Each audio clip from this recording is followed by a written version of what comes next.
Hello everyone, and peace of Christ all of you. I apologize I'm late because I was using Petra time.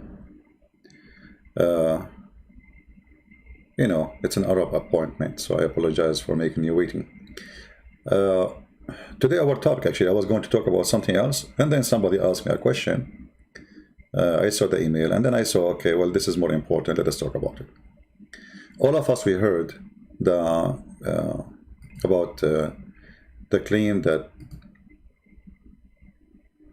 Mecca, or let us say the Muslims, they worship, the early Muslims, they used to go and worship toward Petra.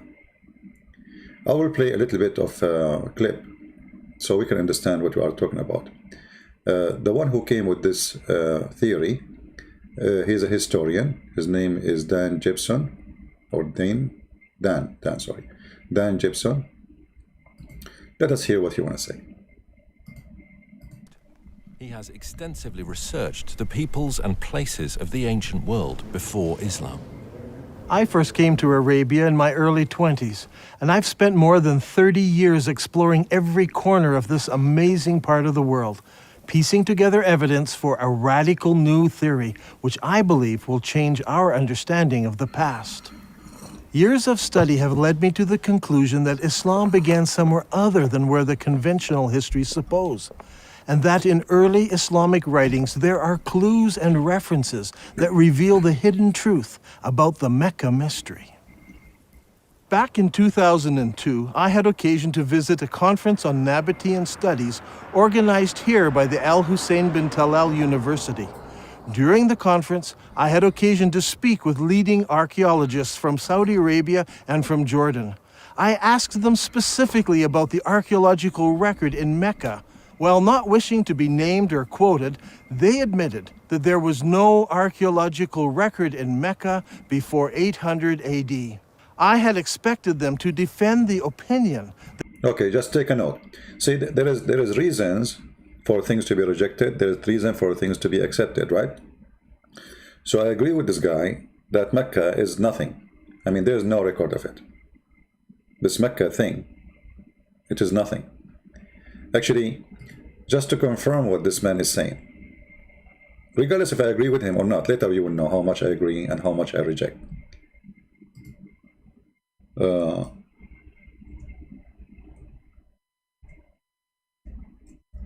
100 years ago, just 100 years ago, the Kaaba was nothing. If you see the pictures of the Kaaba just 100 years ago, not 1,000 years ago, you will find this. Let me show you.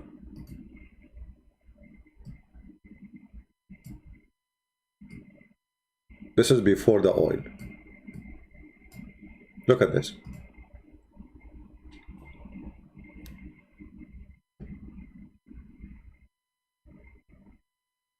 Do you see what I see?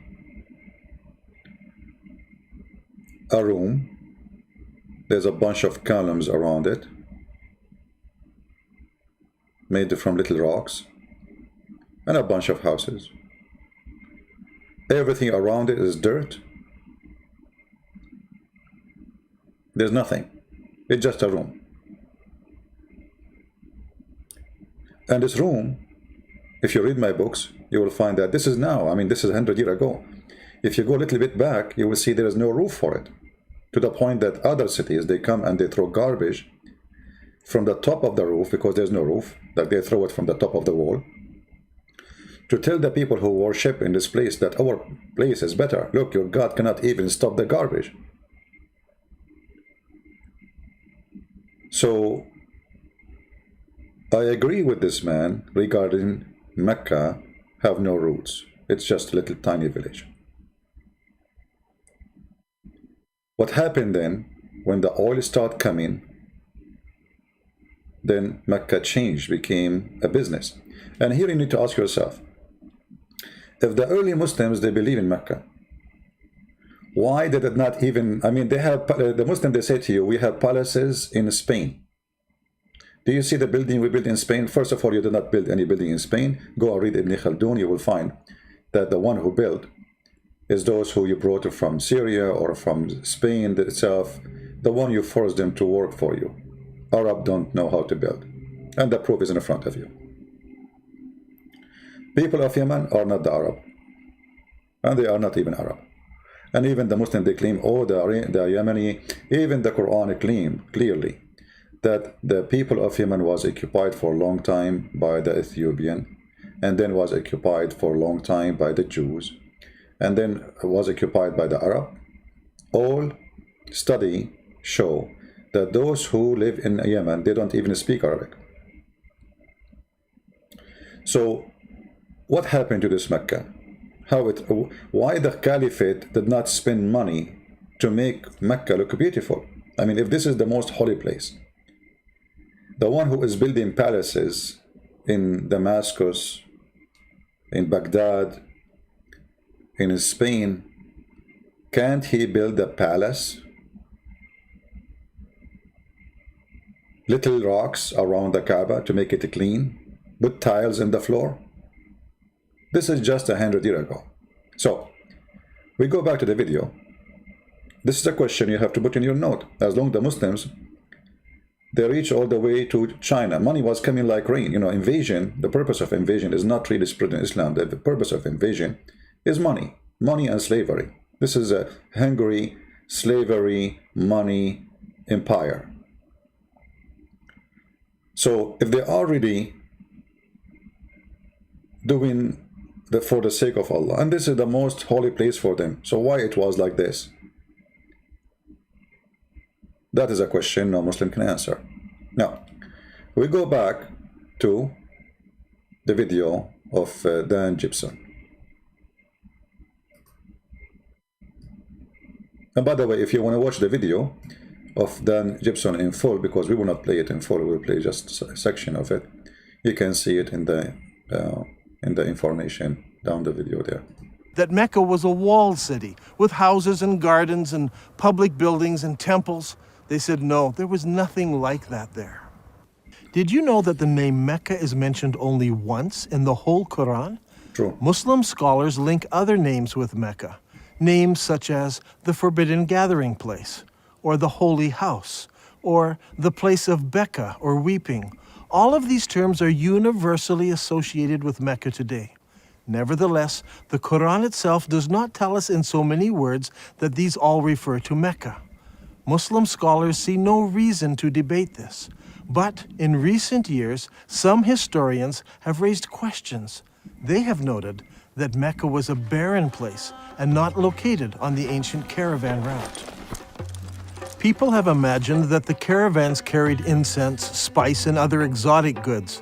But according to recent research, by the time of Muhammad, the age of frankincense was now long over, and the Arabs engaged in a trade of leather and clothing, hardly items that could have sustained a large city that was described as the mother of all cities and the center of the trade route.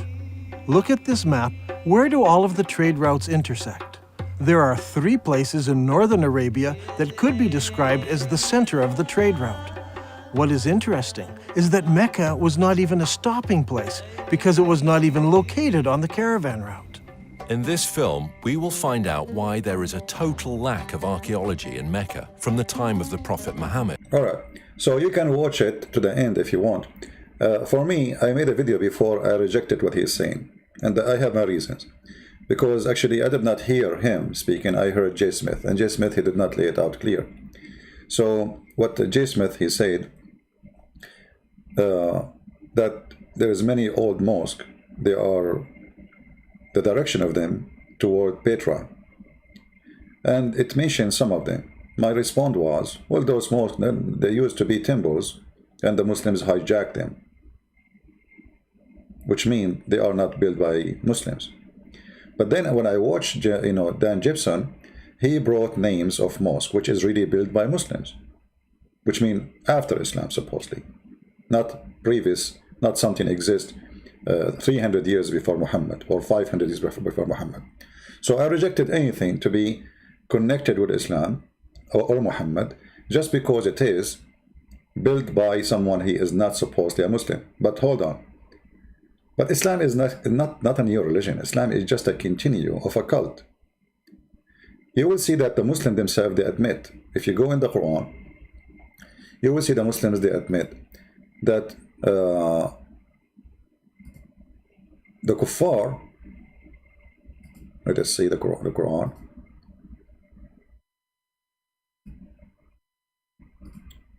or the one who they call them mushrikeen.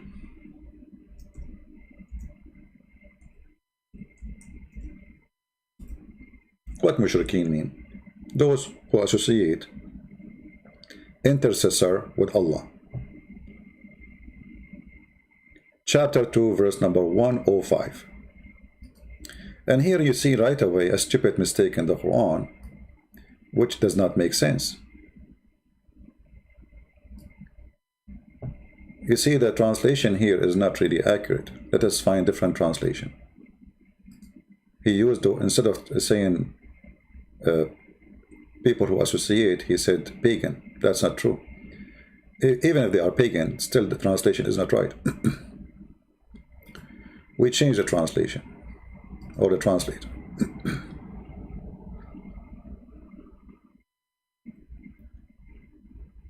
Look what happened. Chapter 2, verse 105 says, neither those who believe among the people of the scripture, the Jews and the Christians, nor the mushrikeen, this is the word in Arabic in the Quran, mushrikeen, between two brackets, the disbelievers of the oneness of Allah, idolaters, polytheists, pagan. But do you see here the stupid verse in the Quran? Look what happened. The Muslims, they say for us, first, that Christians and Jews, they used to worship Allah. Correct? They used to worship Allah. And they say Abraham worship Allah. Isa, he supported Jesus, worship Allah. Moses, he worship Allah. But look what happened. In this verse here, it says, neither those who became kuffar from the people of the book. The Quran is not calling them mushrikeen here, it's calling them people of the book. Nor the mushrikeen. Okay, hold on. The people of the book, if they became kuffar, they disbelieve. They disbelieve in what? Whatever they disbelieve, still they are not mushrikeen. Take a note. What mushrikeen mean between two brackets? Those who disbelieve in the oneness of God, the idolaters, the polytheist, and the pagan. The Christian are not.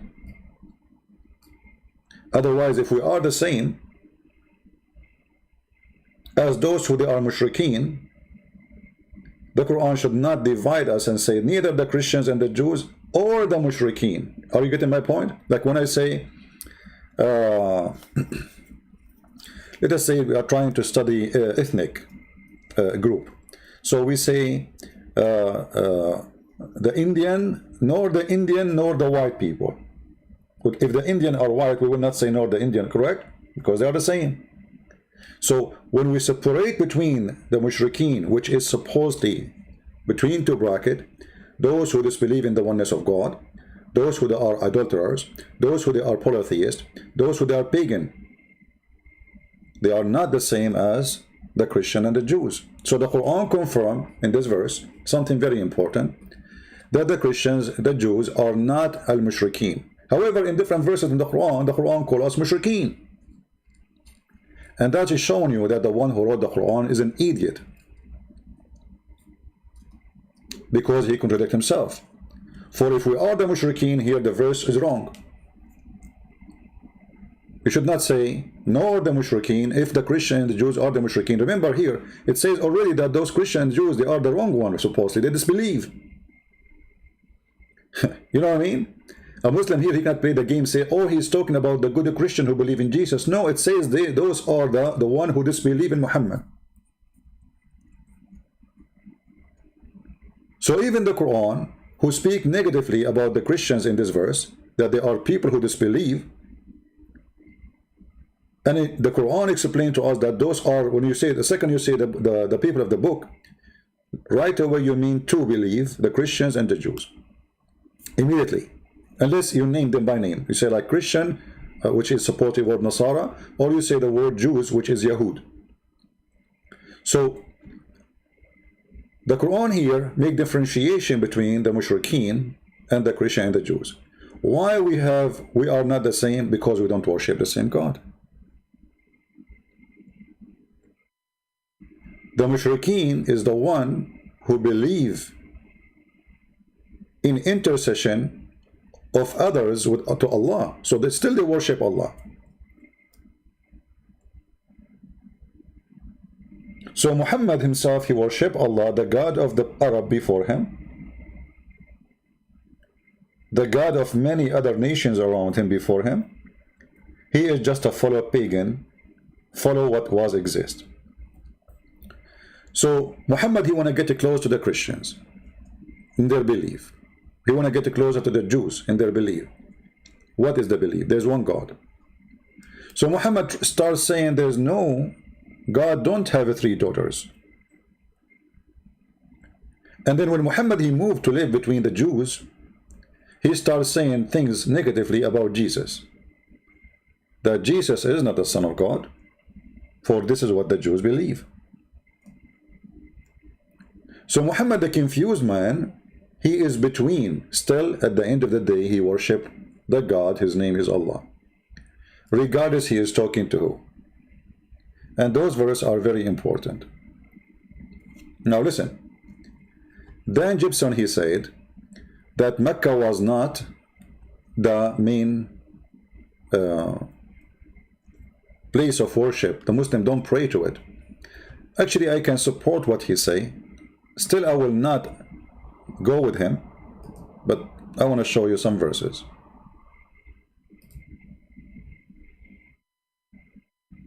And feel free to take notes, please, if you are a person who like to study and, you know, get educated.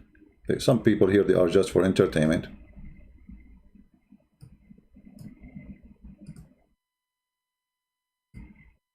If you go to chapter of Az-Zukhruf, chapter 43, verse number 31. Look what the verse here is saying. I don't know if Dan Gibson, he knew about it. If somebody know the person, he can contact him. Also they say, why it is not the Quran sent down to some leading men in either of the 2 cities?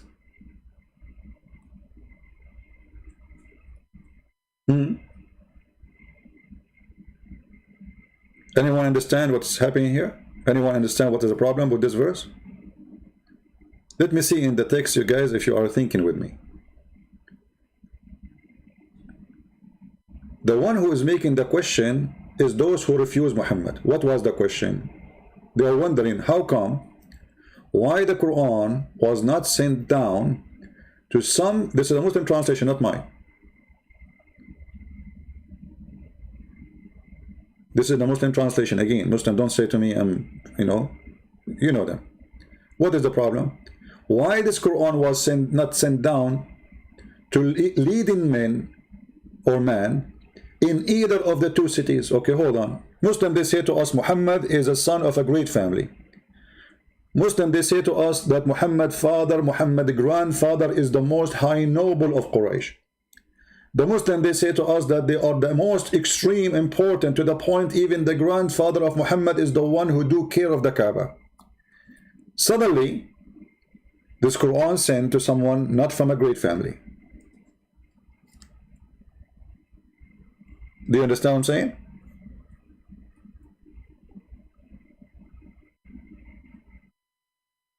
Are we listening, guys? This verse in the Quran, if anyone he can have a contact with Dan Gibson, send it to him as a gift from me to him. The Quran confirmed that the Quran was sent down not to someone he is from a great family, and not for someone from the 2 cities. What cities? You go right away and you read the interpretation, you will see the Muslim, they say to you the city of Mecca and the city of At-Taif. Let us go and see the interpretation. So the Muslim will not say we are making things up.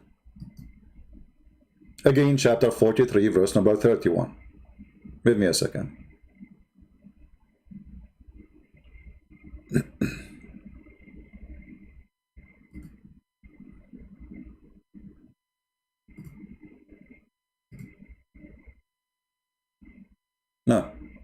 The website of the King of Jordan is not working, as usual.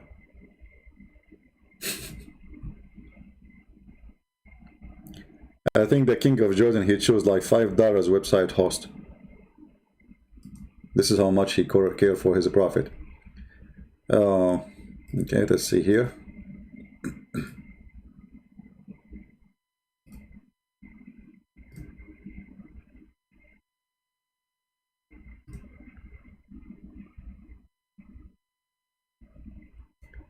We open Ibn Kathir.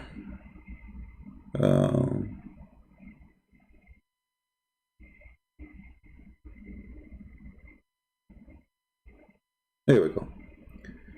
This is Ibn Kathir. Even I prefer the other website because this website, the text is so small. When you put it in the screen, it doesn't show really good.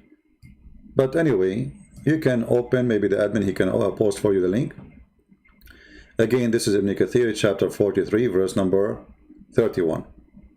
Why not the Quran sent down to some great men of the two towns? Meaning, why the Quran is not revealed to some man who is great and permanent in their eyes from the two towns, i.e. Mecca or At-Taif? What does verse confirm to us? That the Quran was not revealed to someone from Mecca, neither from At-Taif. And the proof of that, you see, what is the problem? The problem is a great man or from both. Because if the complaint is why the Quran was not revealed to a great man, then there's no need to say from the city of etc. Because he is from there already. Do you understand what I'm saying? People, do you understand what I'm saying? The Muslim confirm that the complaint is like why the Quran is not sent to someone. He have two options, or let us say two description. He's a great man and he is from one of two cities, either Mecca or At-Taif. So if Muhammad was from Mecca, then this verse is wrong, because this verse should be changed. Is why this Quran was not sent to someone he is a great.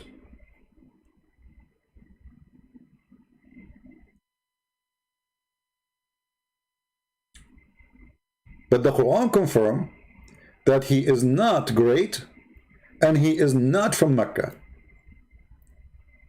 And this is, by the way, defeat all the lies of Muslims they give to us, saying that Muhammad was the most honorable people. They call him a person of honor, as-Sadiq al-Amin, the trustworthy, the trustworthy. The guy, even when he got married from Khadija, he made the father of Khadija drunk in order to have Khadija. Khadija and Muhammad, they made her father drunk and they changed his clothes. And when he woke up in the morning, she told him, "You married me to Muhammad." He said, "I did not." He said, "You did." "I did not." "You did." "I did not." "You did. You were drunk." So this verse confirmed that Muhammad is not respected man, and this verse confirmed that Muhammad is not from the city of Mecca or At-Taif. So where he's from? If you go to different verse in the Quran, and again this is the Muslim interpretation, all right? If you go to different verse in the Quran, you will see it says that Allah, he sent this book to warn the people of the mother of the village and what is around it. What is the mother of the village? Muslim, for sure, they will say to you, it's Mecca. But why it's not Petra? We just showed you a picture of Mecca. You know, it's just what? This is the mother of the village? This is just 100 years ago. How this one is the mother of the villages? Little tiny few houses.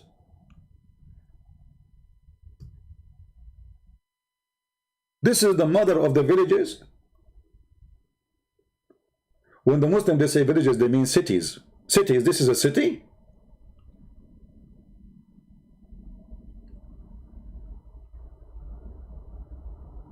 Right? Obviously it's not. And this is a picture after we have cameras. So if this is not long time ago, how Mecca was in the time of Muhammad? A piece of dust?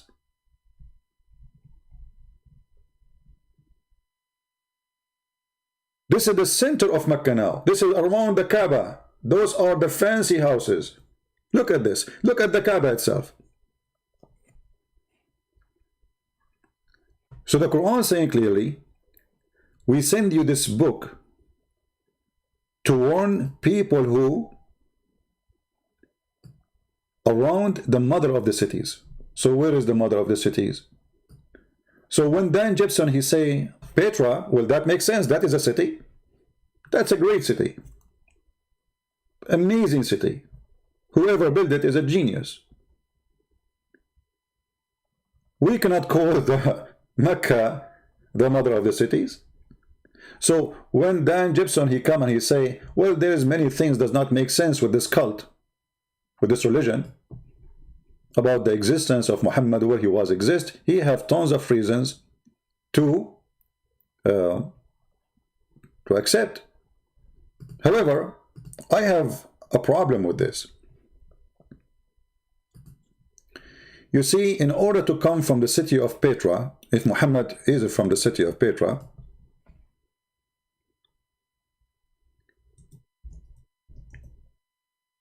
how you explain to me that he is so stupid? I know that this is not, I mean, you cannot debate history on it. You cannot say history cannot be proven by saying a guy is so stupid. But I can come with something important. A person who is coming from civilization, he should know what civilization is.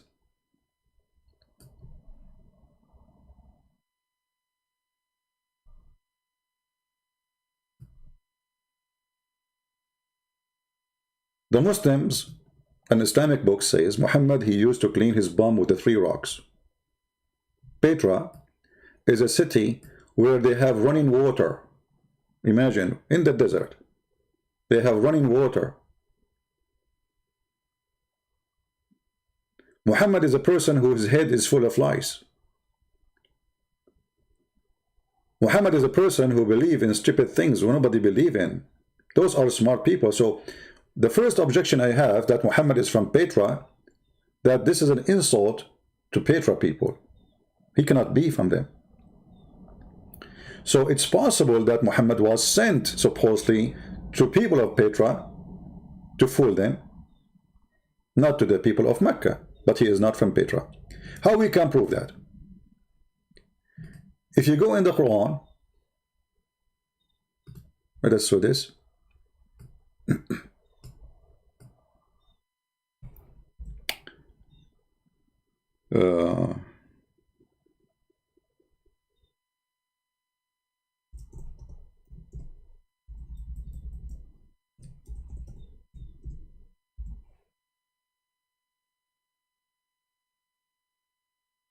Let us see.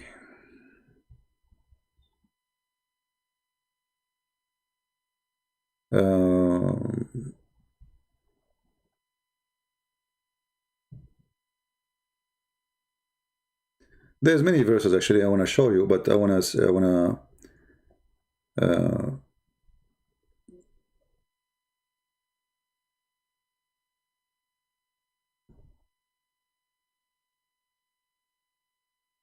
what verse we will show you.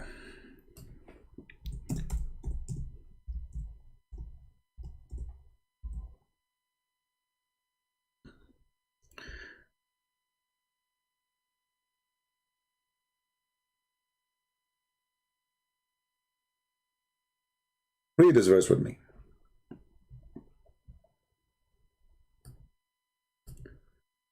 The first thing you see in the screen, it says, it was not fitting for the people of Medina. But Medina is not a name of a city. Medina is a word means city. Medina is a word means city. This is not a name. So it was not fitting for the people of the city and the Bedouin Arab of the neighborhood to refuse who? To follow Muhammad. Okay. So we have to differentiate between those who live in the city and those who are Arab. Those who live in the city, they are not the Arab.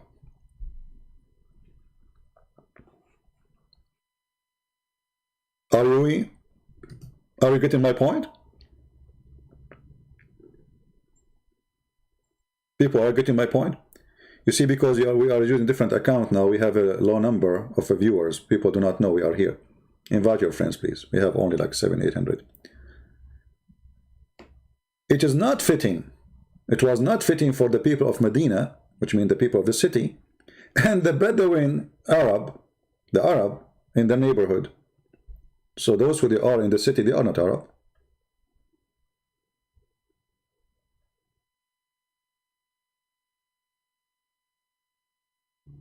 Because all the Arab are Bedouin anyway. All the Arab are Bedouin. The second you say the word Arab, you are saying actually Bedouin. Arab does not mean an ethnic. Arab is a word mean people of the desert. I made a video about it, you can watch it. This is coming from the Aramaic language. Aram is a person who lives in the high hills. Arab is any person who lives in the desert. Actually, it means savage, people who live in the desert, they don't wash, they don't have any civilization. So Arab is a word was used as an insult. Like if somebody want to insult you, he would say you are an Arab. Because you don't wash, you don't have civil life, you don't have a house, you are just a person who live in the desert, there's no water. I'm not insulting the people, by the way, I'm just telling you how it is. So, the Arab people, supposedly I'm an Arab, live in the desert, they move from place to place, they have their own tents, and then they will say to you that the Arab, they became people who live in the cities. That's what they say, right? Okay. But still, why you call them Arab then? The verse here differentiate between two groups. People who live in a city and people who they are the Arab. You will see here it's adding the word Bedouin. The word in the Arabic here, it doesn't say anything about Bedouin. It says Al-A'rab. Those are the real Arab. And this is the word in front of us. You ask Muslims who are the Arab. They say to you, the Arab of the desert. Isn't it Muhammad an Arab of the desert?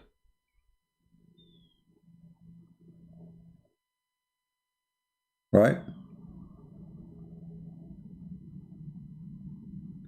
There is someone want to debate me. His name is Mokaraji Raj. Well, he is an Indian Hindu. He debate me about what? Focus with me, please. Guys, don't post things that have nothing to do with the topic. If you are interested in something else, don't disturb us. Otherwise, I will disable the chat. I mean, that's it now. That somebody want to debate me? Focus. We are sharing with you important information. Your brain in a different place. So, the Arab are not the people of the city. Which city? They say to you, Medina. Which city, Medina? There is no city, it's called Medina. Because this is a word mean city. Have you ever heard of somebody calling a city, city? The Muslims agree that Muhammad, he went to a city called Yathrib. Okay. And Yathrib name changed to a Medina. But Medina means city. So Muhammad, he could not even find a name for it. But because they are disconnected with their own Quran, they could not explain it better than this way. It was not fitting to the people of Medina and Bedouin Arab. Okay. But the Quran says we send you as a messenger to the mother of the cities and what is around it. Is that Mecca? Or this is city? Why the Quran did not mention the name of the city? No name. The Quran never mentioned who is Muhammad, who is his father, where Muhammad was born, which year. You see, the Muslim, they have videos says the Bible written by John. John who? Luke who? Mark who? Oh, okay, here we go. The Quran given to you by Muhammad who? Not a single verse in the Quran says where Muhammad was born, where Muhammad was buried, Who is the father of Muhammad and who is the mother of Muhammad? Nowhere. So Dan Gibson, he have a lot of point, but for me it doesn't make any difference. We will listen to him more a little bit, and I will tell you why it doesn't make any difference for me. Why descriptions of Mecca do not tally with the landscape, and how an early Islamic civil war altered the truth about Islam. While Muslims all over the world believed that their holy city and their founding leaders all lived in Mecca, in Saudi Arabia, Dan Gibson believes the evidence actually points elsewhere. During my studies of Arabian history, I've come across evidence that points not to Mecca, but to northern Arabia as the founding place of Islam. Up until now, no one has ever questioned that Mecca is the holy city of Islam. Every Muslim believes that he should pray towards the Black Rock in Mecca. But years of study and countless trips to all parts of the Arabian Peninsula have led me to a radical new understanding of Islamic history. I believe that in the process of understanding Islamic history, a fundamental error has been made. It wasn't a deliberate falsehood, it was just a misunderstanding of what happened during the founding years of Islam.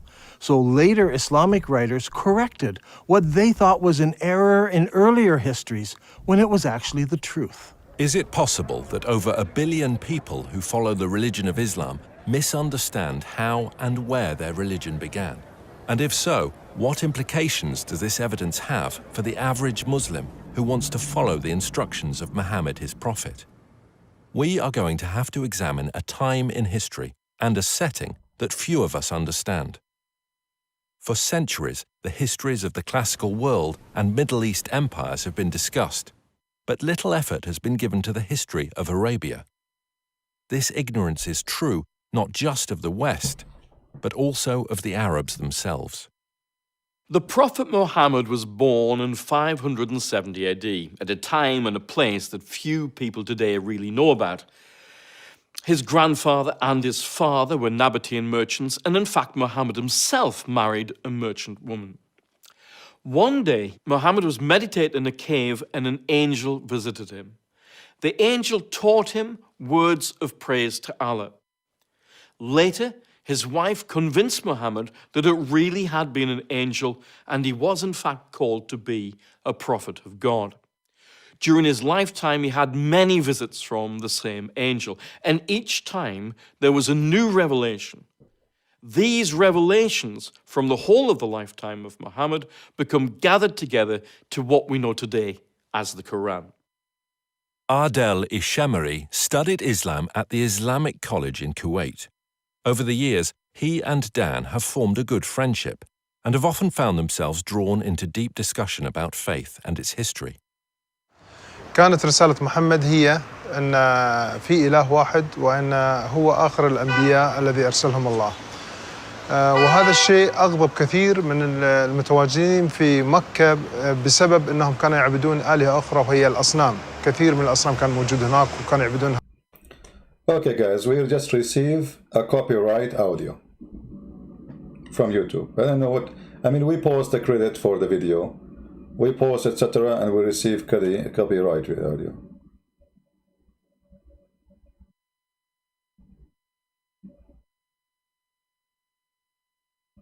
Can you believe it?